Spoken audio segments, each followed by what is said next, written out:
قسمت کے کھیل نرالے۔ ہنری نامی ایک شخص کا کتا ایک خرگوش کے پیچھے بھاگتے ہوئے جنگل میں گم ہو گیا۔ اس کے کتے کا نام ٹامی تھا۔ ہنری کو اس سے شدید پیار تھا۔ وہ کئی دن تک جنگل میں بھٹکتا پھرا، مگر ٹامی ایسا غائب ہوا کہ کہیں بھی اس کا سراغ نہ مل سکا۔ ہنری نے ریڈیو پر اعلانات کروائے، دوستوں کو تلاش میں شامل کیا، اشتہار بانٹے، مگر ایک ہفتہ گزر جانے کے بعد بھی اسے کامیابی نہ مل سکی۔ اسے بار بار یہ خیال آتا رہا کہ قسمت کی دیوی اس سے روٹھ گئی ہے۔ 8ویں دن اچانک ایک خوبصورت لڑکی نے اس کے دروازے پر دستک دی۔ ہنری باہر نکلا تو لڑکی کے ساتھ ٹامی بھی کھڑا تھا۔ اس کی خوشی کا ٹھکانہ نہ رہا۔ اس نے لڑکی کو گھر آنے کی دعوت دی۔ دونوں کئی دن تک اور کئی گھنٹوں تک گپ شپ کرتے رہے۔ لڑکی کا نام کیتھرین تھا۔ وہ ایک اسکول میں پڑھاتی تھی۔ دھیرے دھیرے سے ان کی ملاقاتیں بڑھنے لگی۔ آخرکار دونوں نے شادی کا فیصلہ بھی کر لیا۔ شادی کے بعد وہ خوش و خرم زندگی گزارنے لگے۔ ہنری کو بار بار خیال آتا کہ ٹامی کا کھو جانا دراصل ایک خوش قسمتی تھی، مگر وہ پریشانی میں اس حقیقت کا ادراک نہ کر سکا۔ لیکن ایک بار پھر اس کی زندگی میں ایسا موڑ آیا۔ اس نے ایک المیہ کا سامنا کیا۔ ہنری روزانہ اپنی بیوی کو اسکول پہنچاتا اور واپس لاتا تھا۔ ایک روز وہ کیتھرین کو لینے کے لیے جا رہا تھا تو راستے میں ایک شرابی ڈرائیور نے اس کی گاڑی سے اپنی گاڑی ٹکرا دی۔ ہنری کے سر پر شدید چوٹ لگی۔ وہ بے ہوش ہو گیا اور ہوش میں آیا تو وہ ہسپتال میں تھا۔ سر پر ٹانکے لگے ہوئے تھے، ذہنی حالت خراب تھی۔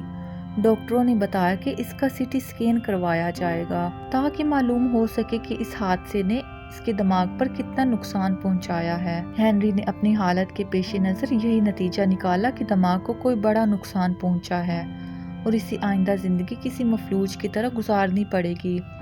ہنری ایک بار پھر سے ڈپریشن میں چلا گیا اور اسے خیال آیا کہ کیتھرین سے ملاقات اور شادی کے وقت وہ کتنا زیادہ خوش تھا، لیکن اسے معلوم نہ تھا کہ اگر ٹامی گم نہ ہوتا تو اسے کیتھرین نہ ملتی اور نہ ہی آج یہ حادثہ پیش آتا۔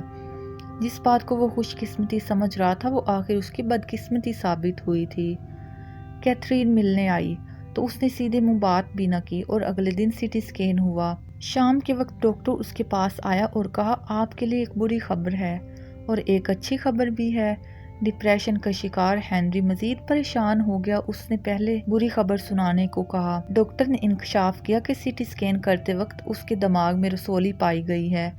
یہ اس قسم کی رسولی ہے جو تیزی سے دماغ میں پھیلتی ہے اور انسان کی جان بھی لے سکتی ہے۔ پھر اسے اچھی خبر کا خیال آیا تو ڈاکٹر سے درخواست کی کہ مجھے بتایا جائے کہ اچھی خبر کیا ہے۔ ڈاکٹر نے کہا، اس کے دماغ میں رسولی ابتدائی سٹیج پر ہے جسے معمولی آپریشن کے ذریعے نکال دیا جائے گا۔